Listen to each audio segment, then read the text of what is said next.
Scrappy Peeps, it's Suzanna here today for the Scrap Room, and I'm working with my August Flavor of the Month kit. This is the kit, and I am working with the Simple Stories Bro & Co. collection to make that layout. This is actually a sketch-inspired layout. This is, I am using one of Allison Davison's 6x6 paper pads, 2-page sketches. The sketch actually calls for 4 photos. Actually, it's a double-page sketch, and she has provided some alternatives, and I am using the single of this and kind of making it my own. So I have 3 photos of my son on a road trip, and I have cut out what were supposed to be half-inch strips, and I know that this is going to be a square within a square. I am also working with the pattern paper add-on as well as the embellishment add-on, as I pretty much do every month. I am fighting with this Fiskars trimmer. It cuts straight one way but not the other way, and I always forget that, and so yeah, I'm going to mess with the trimmer there. And when you see me go off camera and cutting, I do have a 12x12 Fiskars trimmer with a proper blade, and so I'm going over to where it is housed to use that. I do have the smaller trimmer that I will also use, but just to give you a heads up, when I go off camera, that's where I'm going.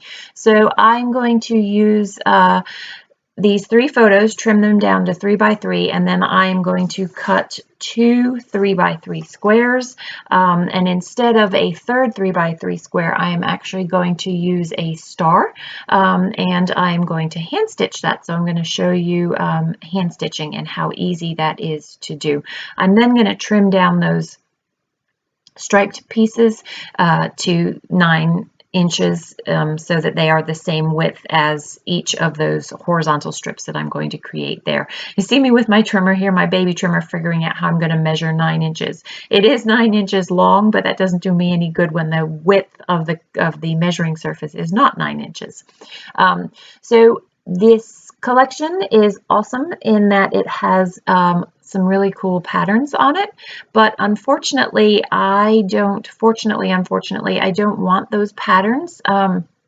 I am using mostly B-sides here. I actually am working currently on a second layout with this, and again, I am still mostly working on the B-sides.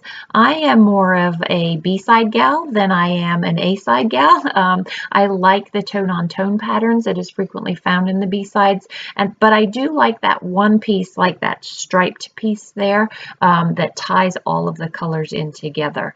The stars work in that gray with the stars, because it is more of a it's a less busy pattern, and so that's why that works for me, but generally I tend to work with the tone-on-tones. So I've committed to the placement of all of these things, and really that is the bulk of the layout. The remainder of the layout is me working on the title and the embellishments. And you can see this month, between both the add-on as well as the embellishments that come with the kit, there are plenty of embellishments to choose from. So the embellishments that come with the kit are the sticker sheet, and then the add-ons are the foam phrases. So tons of embellishments to work with here. So I am using some DMC floss to do the hand stitching. I typically don't use all 6 strands. There are 6 strands that come in DMC floss, and I will separate that. So I have a paper piercer, and that is actually a Tim Holtz ruler, and it has piercing holes in it, and I use that as my template for just about everything that I hand stitch. And I am going a 1/4 inch on each of the holes, and I'm going to punch those holes all the way around. I'm just going to show you a few to give you the idea of what it is that I'm going to do, and then I'm going to separate the thread. I like to work with 4 strands. You have to remember that if you work with 6 strands, you have a very thick thread, and sometimes that can get to be too much depending on how far apart your stitches are going to be. So I'm going to count out 4 and I'm going to pull them apart. And I find that if you pull on the joined end, it's much easier to separate them. And see how I run my fingers through the different threads. I'm then going to thread my needle. This is not a typical sewing needle. This is more of an embroidery needle so that I can get more threads through. And then I'm going to tie off the end so that my tail of the thread is anchored.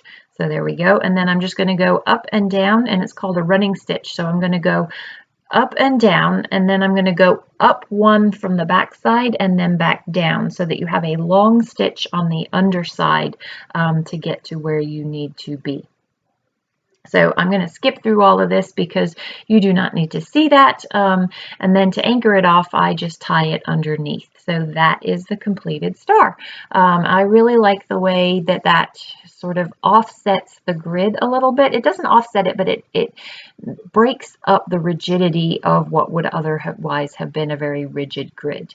When I have sewing like this, I do like to use my double-sided tape from Gina K Thermo Web.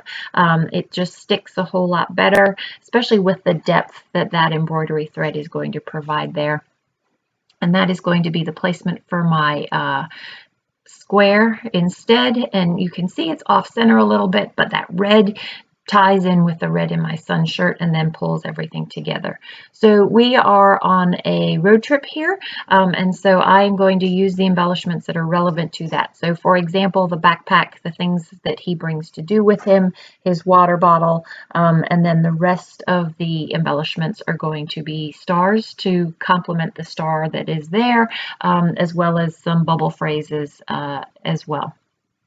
And I am just putting things. I am not really worrying about having a trio of things because I've got the trio in those photos. And then I just am kind of having fun, just filling space. But I don't want to go overboard and put too much. So I just kind of go with what works for me. That first bubble says sup, and it kind of goes perfectly with the look that he's giving me as I'm taking the picture. And then those 2 phrase stickers up the top right there. The top one says do not disturb, and then the bottom one says chillaxing. That phrase there just says yay. And then I am going to put another phrase sticker at the bottom photo there that says awesome.